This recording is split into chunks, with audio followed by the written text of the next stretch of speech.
喂，我踩完單車啦，咁我單車咧就擺喺體育館個門口啦。咁佢而家11月開始啊，10月底11月開始咧就已經係免費入場啦。咁啊，開放時間就應該朝頭早6點去到夜晚8點嘅。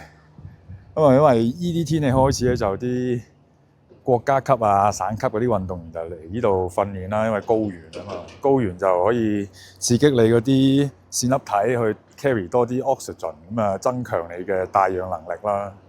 咁啊希望跑得長啲啦個人。咁你睇下裏邊啊，而家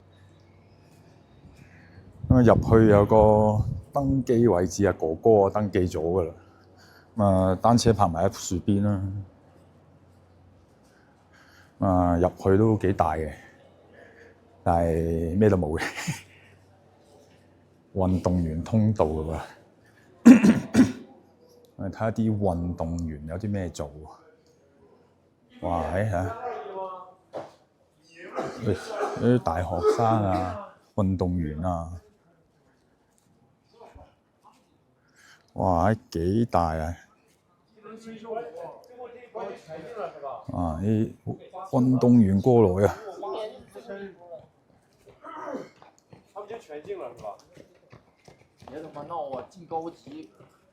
哦，哇！練習，哇！就話香港有呢啲地方跑啊，幾正。雖然香港都有，但係香港太多人啊。咁啊，隨便放低你嘅嘢都冇問題喺度，冇人撻你嘅。咁啊，一陣睇一睇呢個表現如何啦。呢個天氣同呢個氣氛真係非常之好呢度。